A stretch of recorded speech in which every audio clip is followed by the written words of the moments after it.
The idea of health at every size is completely unscientific and not founded or based upon human biology, science, or medical information. Hey, everybody, it's Jason Blaha here. I thought I would chat with you guys and gals a little bit about this today. And keeping in mind, I am making this statement from a place of love and compassion. I am not making this statement in order to make fun of or criticize anyone. And people need to remember, when you see the loose skin there, realize that I have previously been over 300 pounds myself. So that's like 140 kg, right? Before I got into lifting. Okay, so that's not even, as a heavyweight powerlifter previously, although I have been quite a bit heavier even as a powerlifter before I started working on my physique more. So this topic needs to be discussed not just for the general population, but even for a lot of my followers who chime in. I've had people come in who are, lifters are like, well, I'm perfectly healthy at, 300 pounds because I lift weights and I'm strong and I have a lot of muscle. And it's like, well, yeah, muscle is protective against a lot of these things and doesn't have all the same negatives of body fat, but your body fat's still way too high, bro. And you're still carrying too much body weight. It is still a detriment to your health, even if you train hard and you're fit and you're in shape. It's just not as bad as if you didn't train and weren't in shape, but it's still some negative effects. So when we have these discussions, again, this is a case to where people say things to try to make people feel good, and I get it. It's to help people feel better about themselves, who are struggling with maybe depression or self-esteem.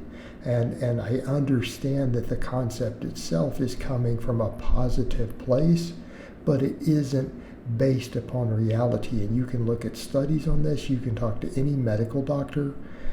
This is not reality. That no, it is not possible to be morbidly obese and to maintain your long-term health. You'll get people who are like, well, my blood work doesn't look too bad and I'm there. It's like, it doesn't look too bad yet. That's also like the person who's only been smoking cigarettes for 5 years and they say, well, I smoke cigarettes and I'm pretty healthy.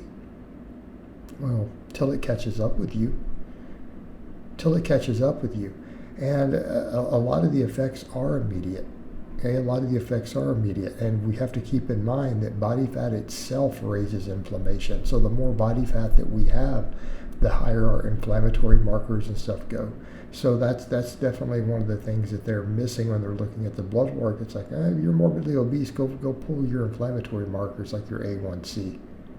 Okay, so when we start talking about these different effects in the body, the effects on cardiac health, the effects on your joints, arthritis, all these various things that are inflammation related. This is absolutely affected by body fat, and the more body fat we have, the more inflammation we have in our body. Okay? And it's because of the nature of the tissue itself. It's not just a fuel reserve, it's a metabolically active and hormonally active tissue in the body. Okay? And in men, high body fat tends to lower testosterone. It tends to raise estrogen. In women, a lot of those things can occur too. Again, it can elevate your estrogen levels and other stuff to a point to where they're abnormally high. Okay? This can contribute to a lot of issues over time because, again, we have hormones that are out of balance. The real concerns, those aren't even actually the biggest concerns by any means.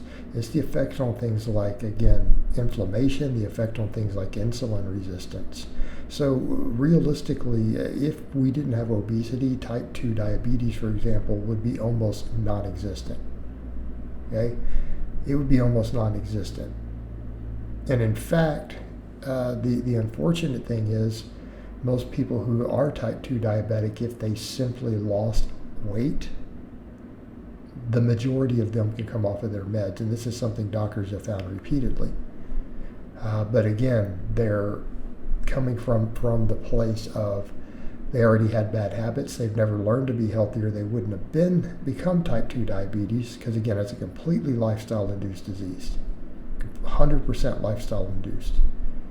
And then they have to deal with the fact that a lot of the medications and stuff they take make them feel worse. The diabetes makes them feel worse, and it's harder to control their appetite, and it's harder to exercise. So therefore, they kind of get stuck in that vicious cycle. But yeah, if they successfully lost the weight, the diabetes becomes asymptomatic. So again, you're looking at things like insulin sensitivity. So obesity directly contributes to cardiovascular disease. Again, both the foods we consume as well as the inflammation effects involved. It affects insulin resistance. So this then in turn affects diabetes. Now, people will point out some minor things like, well, being heavier does improve bone density. That's true. That is one health benefit you get from it. But, lifting weights does a better job of that, by the way. You could lift weights and not be obese and get a more pronounced effect of that. For people who recall my DEXA scan I did a number of years ago, look how high my bone density was. It was almost off the charts. Again, heavy lifting. Lifting really heavy does that.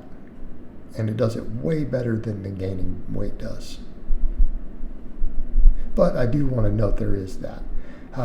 But the same thing when it comes to cancer. Again, people are going to talk about, well, I'm healthy for now. It's like, okay, but obesity is one of the largest factors in cancers. And if we're talking the majority of cancers, not just one or two of them. There's some exceptions, of course. And again, it comes down to the effects on insulin sensitivity, insulin resistance, right? So obesity is one of the leading causes of cancer. Well, what are the three highest causes of death in the United States? Cardiovascular disease, heart attack and stroke, cancers, type 2 diabetes. Those are by an enormous margin our number one killers. Accidents, homicides, all that other stuff are way down the list in comparison. Yet obesity is one of the largest, and in some cases the largest contributor to these diseases. So again, this concept of health at every size is just simply not grounded in reality, and that includes you guys who lift. That includes you guys who lift. And so again, this is something that we have to reject as an idea in order to help people become healthy. And if we want to help people with their other issues, we need to focus on mental health. And I will also be the first to admit that mental health itself contributes to our poor eating habits. So yes, we have a mental health crisis. All right, guys, but that's really all I have to say on that today. I hope it's been informative, and I'll talk to you guys and gals next time.